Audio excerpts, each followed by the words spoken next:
What do you mean, why? Because I said so. Is that you? Are you a because I said so type of person where you think that you can bully somebody into liking themselves?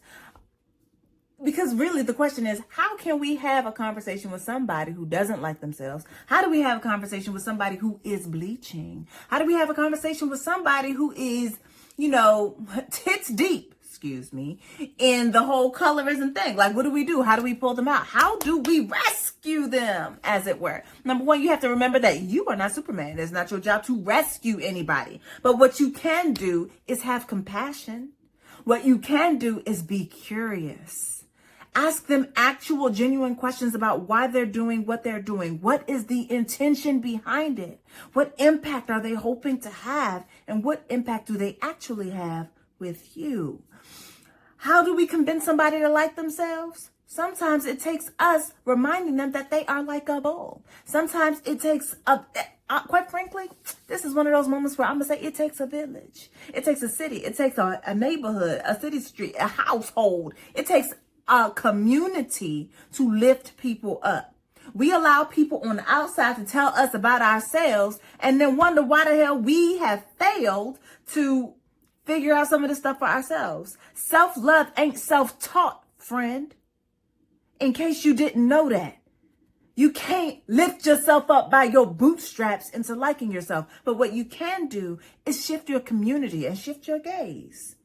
If you're constantly watching content that makes you feel like you know what from you know where, and you ain't got not a continental around, then maybe it's time to consider, who are you looking at? What about the content that you're consuming makes you feel horrible about yourself?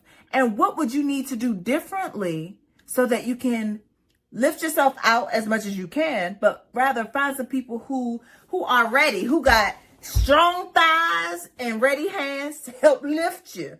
I mean, I done took the stance. You can't see it, but I'm ready. I'm ready to lift.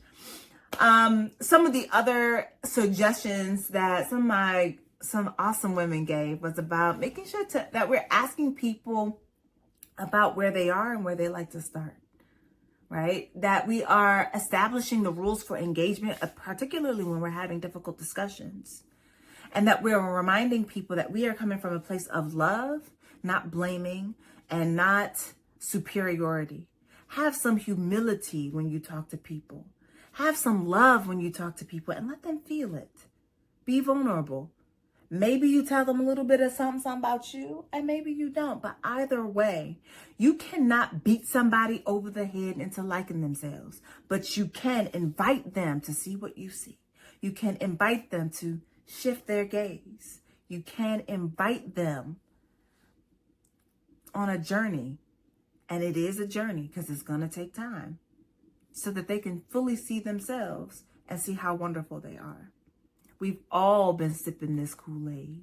It's going to take some time and a lot of water to flush the system.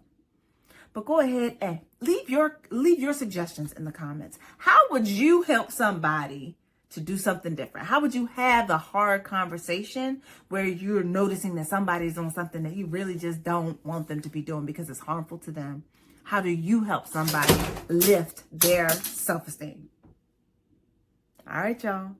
Bye.